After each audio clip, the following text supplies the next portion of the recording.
So today's lecture is on policy implementation. Okay?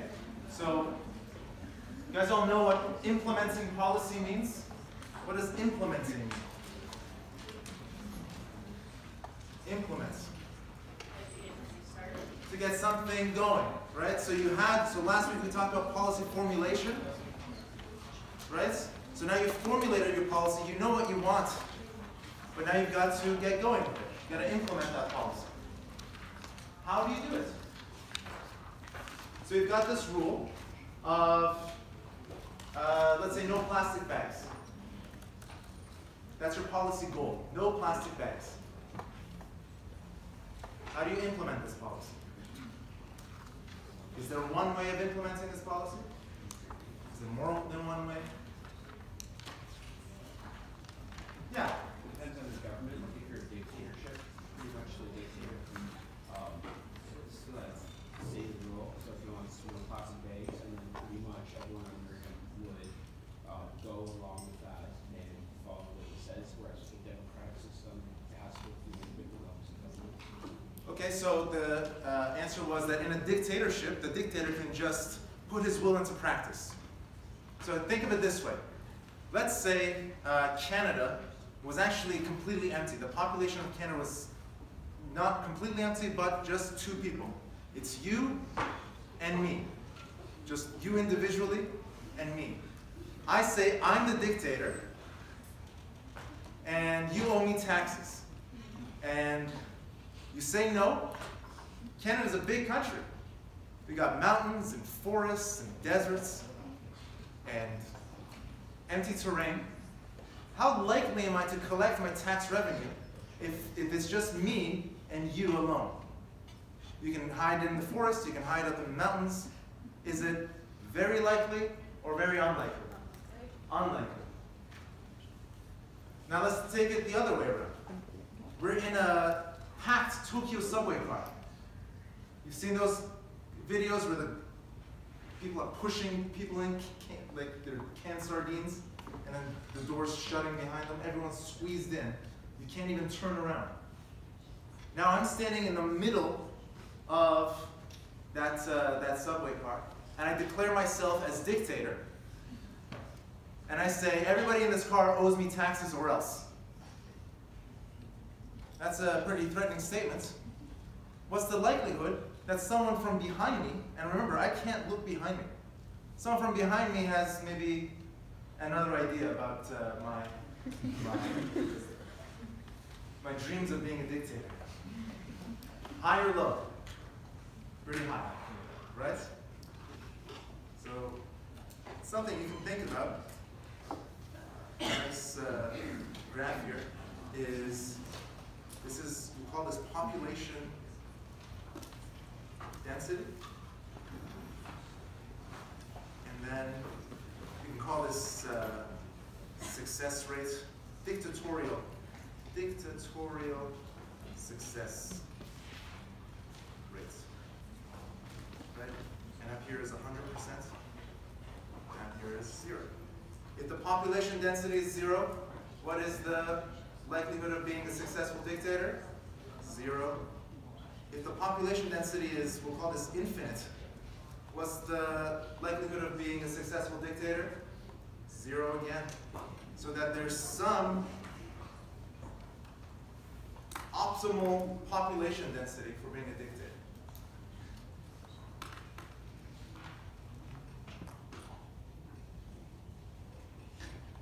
So just because you're a dictator doesn't mean you can you get your wishes. You're not a genie.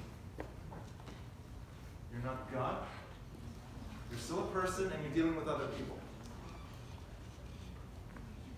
So policy implementation goes a bit further than just having dreams and goals.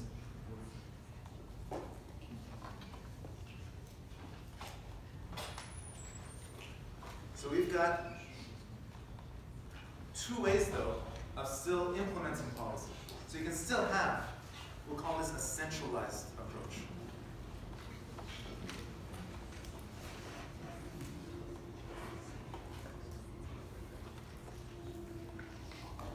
So So the centralized approach is, imagine you've got your dictator, and the dictator has some subordinates, right? He's got his second in command. His second in command has a little army of people, and then they have little armies of people beneath them, and etc. And then the dictator sets the policy, and then he feeds it down the chain of command. There's a chain of command that it goes down. And then at each stage of the chain of command, each person is responsible for complying with the policy and then also enforcing others with compliance.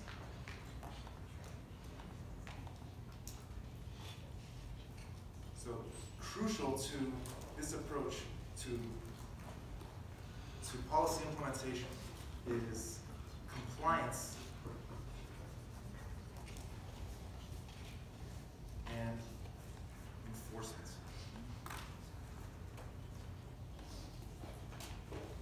Compliance and enforcement. To comply with something, how do you comply with something? You have to know what that thing that you're complying to is. And then when it comes to policies, policy compliance is typically followed by having some rules, right? These rules could be, standards, guidelines, best practices, procedures to follow. You have a policy, and then to implement that policy, you have to clarify some rules. What does it mean to follow that policy? So you can have something, so you've got your policy rules,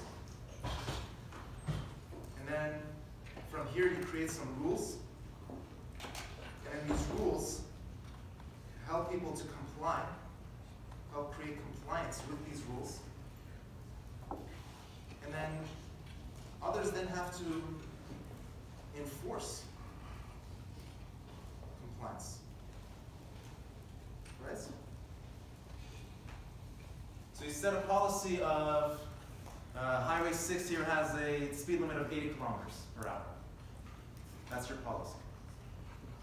And then you create the rule by saying in order to drive on Highway 6, you need a driver's license, and to get a driver's license you need to pass a written test that shows you know what all the different signages mean. So you have your policy of 80 kilometers an hour, you put on some signs that say 80 kilometers per hour. Policy here, you have a driver's licensing policy that makes sure people know what the 80 kilometers per hour means. And then they still have, the drivers on that road still have freedom, right? You can just put your foot down on the gas a little bit more, you can drive faster.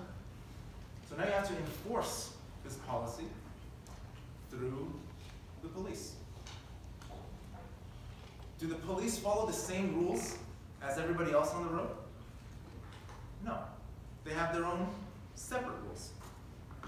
So your policy rules, you have your rules for most people,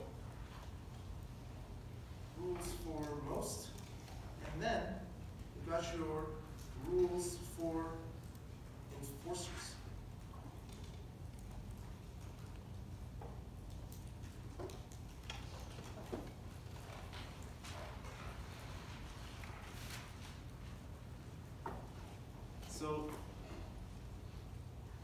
So you give your enforcement arm some different rules, and now they're in charge of creating compliance or ensuring compliance, enforcing compliance.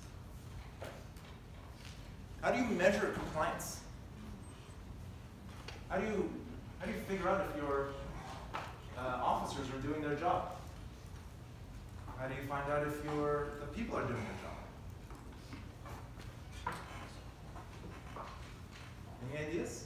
Yes? Maybe on the number of interactions that the enforcement has with people who are speeding. Based on the number of interactions? Yeah? Whistleblowers. Whistleblowers? Another idea? Any others? Yes? Well, nowadays you can film, so when you have an interaction with your police officers, then you can film that to make sure, like, if they're not complying with what they're supposed to be doing, then you can show it to someone else. You could film them, sure. Any other ideas?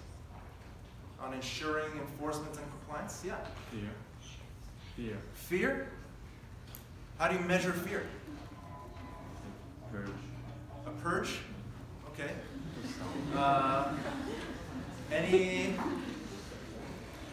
Any other ideas? Yeah. Reports? Reports. So that's very common. So talk to any police officer, they tell you most of the time they're filing reports, dealing with paperwork. Yes? You ask for public opinion on reports. Public meetings, public opinions. So the idea here is that there are a lot of ways of figuring out compliance and enforcement. All of these ways, are they absolute? No, they all have their shortcomings. You wear a camera, the guy can turn off the camera, the guy can the officer can determine which people are more likely to subordinate to being filmed on camera and that kind of stuff. Without cameras, you don't know if the officers are out there patrolling the streets diligently or if they're in the coffee shop, right? So people create these sort of measurable outcomes like paperwork, like requiring detailed paperwork for every little thing, just so you can have some sort of paper trail. Does the same thing happen in business? If you're a startup and you're trying to make sure that your customers are using your product, how do you know if your customers are using your product? Do you require them to file detailed reports? Do you require them to wear a camera? No. In business, you have something called profits. Right? In business, you know your policies are working if your profits are going up. In bureaucracies, you don't have the luxury of profits. It doesn't even make sense to apply the profit standard to bureaucracies. Right? If you have a police force and you give them a budget of $1 million a year, they'll choose to spend that budget in one way, not the other. But if you tell them to go and spend, act as if they don't have a budget, they'll definitely change their behavior. But how do you measure whether that change in behavior is a net benefit or a net cost to society? All you know is that they'll increase their spending. But police officers don't get revenues from people. Maybe from traffic tickets. But if they arrest for murderers, you're not going to get a revenue from a murderer. Right? So it doesn't even make sense to have a profit incentive for bureaucracies. So you hear a lot of businessmen complain about dealing with bureaucratic red tape. And they say, why don't these government bureaucrats just use the same methods that we use in business? It's because it doesn't make sense. They have to have the red tape just so they can know what the heck that they're doing. They need way more diligent records in government than they do in business. Any questions so far?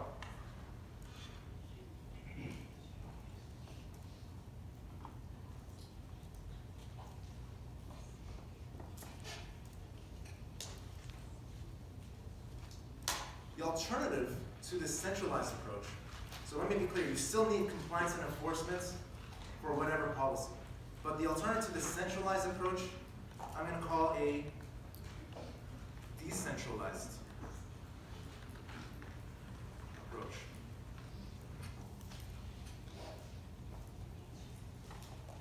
The decentralized approach is that you don't have a chain of command for enforcement and compliance. You try to do a bottom-up, voluntary sort of compliance. This is easiest to understand in business, where you put out a product and then you get word of mouth out about using this product. But you can do the same thing about bureaucratic policies.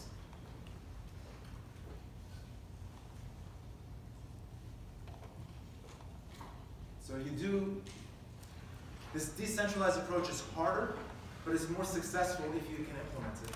Because to do a decentralized approach, you have to really understand and shape the psyches of the population that you're trying to get compliance out of.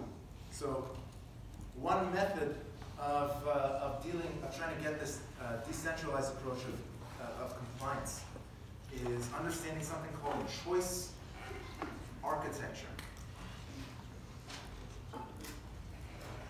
Has anyone heard of choice architecture? Choice architecture.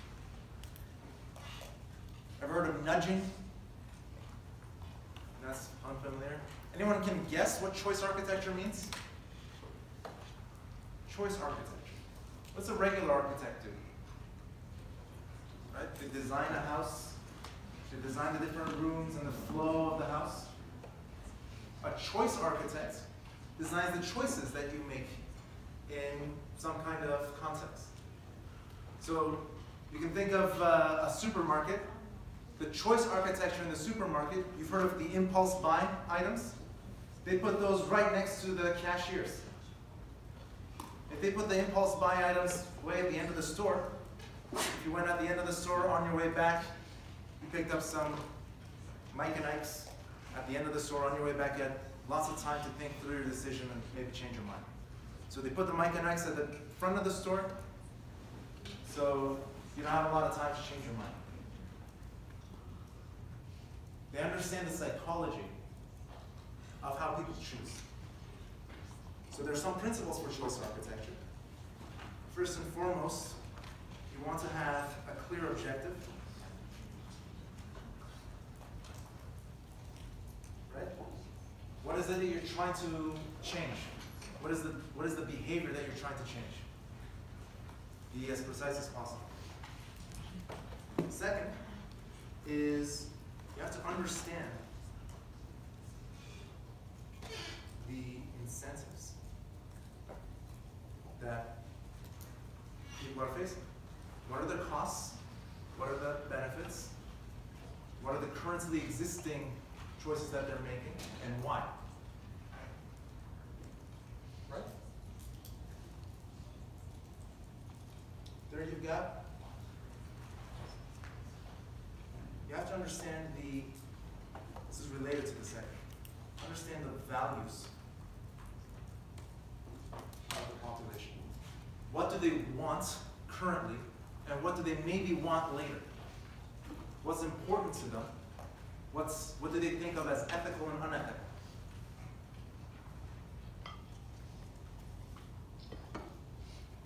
If you try to get people to do something unethical, really unethical, they might revolt against you.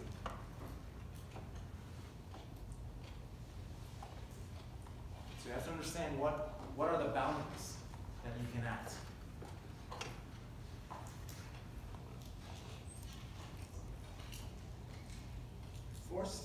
Fourth is you have to understand the context of the choices that you're going to be creating. So this leads to, there's a huge psychology literature on how context changes values. The most popular thing you can look up is something called framing effects. Right?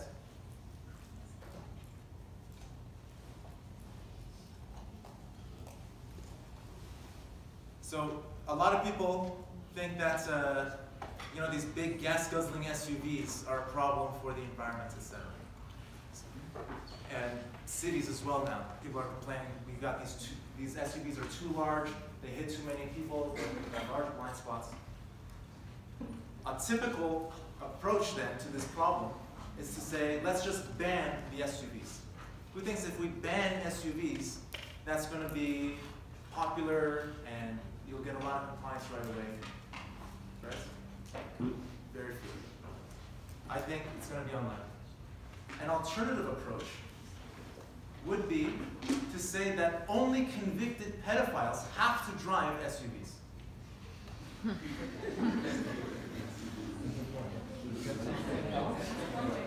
What do you think is going to get more compliance about decreasing the number of SUVs on the road? If only convicted pedophiles have to drive SUVs,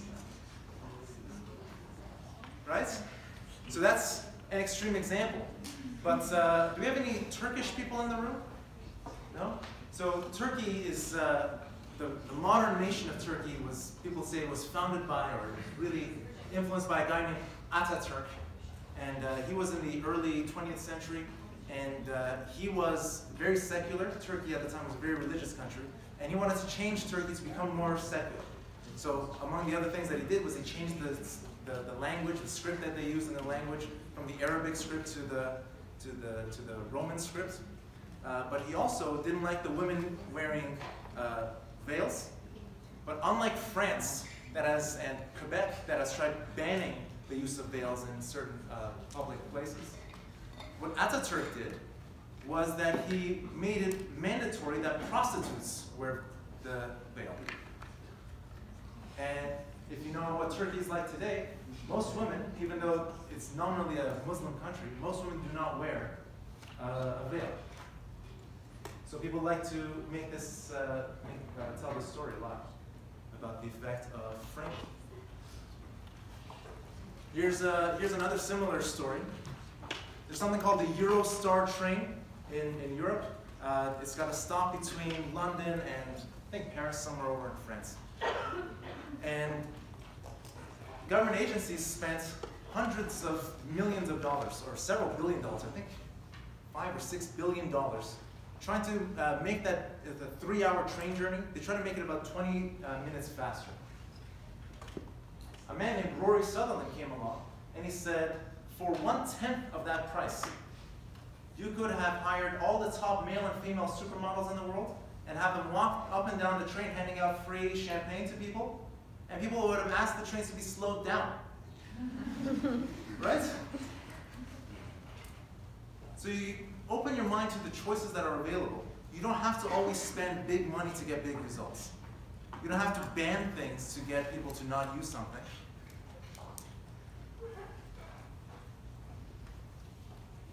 Any questions?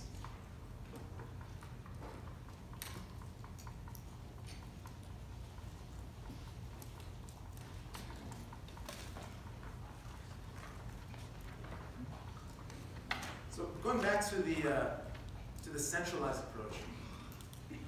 So bureaucracies, they have to have rules, but then when you're trying to enforce rules, you need to have relationships with people as well. Right? So you have the chain of command. And then you have people outside of the chain of command who are, in the military they call them the civilian population or the general population. And the history of bureaucracy we went into on our, in the first session, on the first Friday we talked about this. That bureaucracy started out in France and was really perfected in Germany and it's now spread to other countries.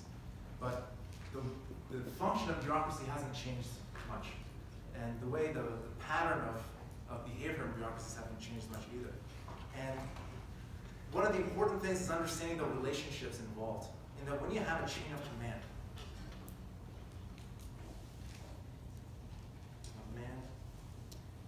you still have always something called a superior and a subordinate.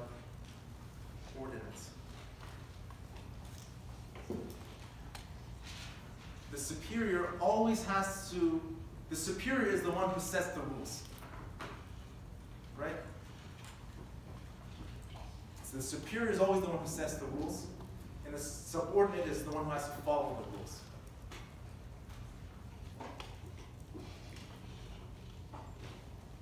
Unlike a private enterprise, a profit-seeking enterprise, where subordinates can potentially exhibit a bit of entrepreneurialism, they can change their methods to try to make the company more money.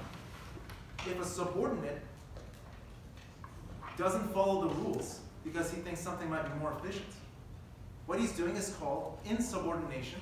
It's an act of rebellion, and superiors will rightly see it as such. Because, again, in a bureaucracy, you don't have a profit motive. Efficiency is highly subjective and arbitrary. And the only standard is you have rules, and you have to be in strict compliance with the rules.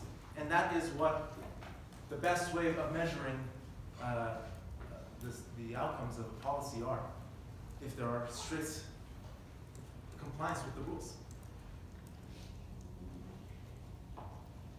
How you become a superior is usually through seniority.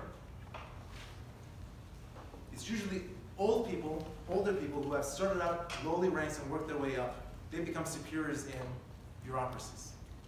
It's not because they were especially clever, but it's because they appeased their superiors, mostly by following the rules.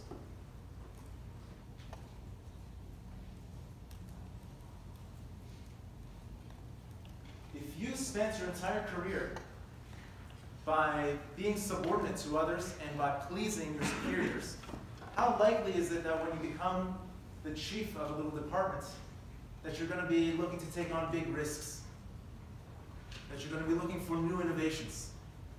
Very unlikely. It's not impossible, but it's unlikely. Especially, it's less likely than if you were in a business where your main motivation is making more money.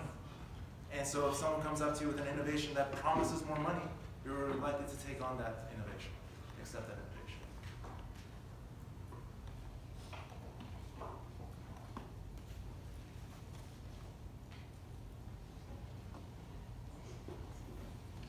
Talked a lot about rules today.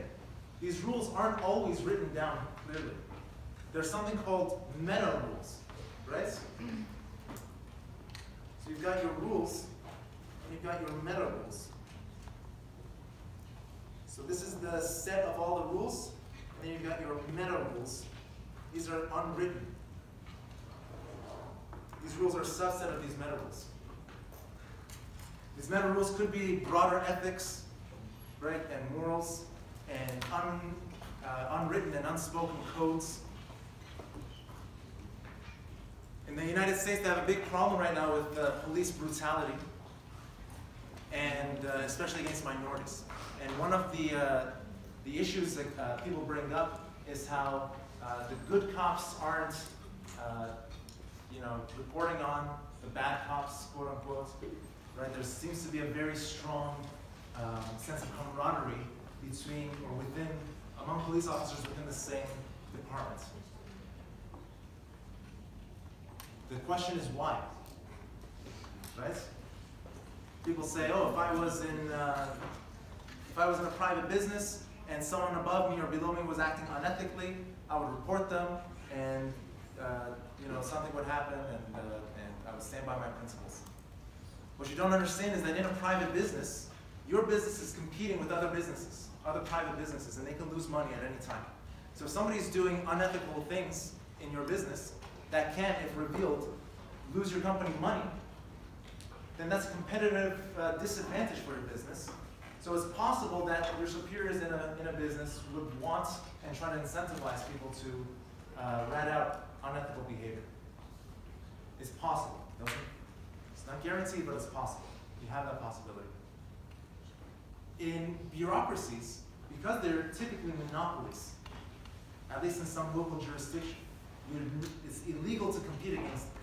It's illegal to have a private police force competing with the local government police force.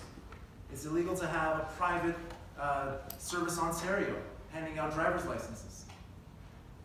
Because of this sense of monopoly within the bureaucracies, there's no overriding sense of duty to report unethical behavior. Because we're going back again to the subordinate-superior relationship. To succeed, you have to appease your superiors, and if you think your superiors are acting in an unethical manner, you're only jeopardizing your own career. Because you need to appease your superiors to succeed. That's a controversial point. Is there any questions about that point? Yes? One of the earlier meetings on role discussed how when the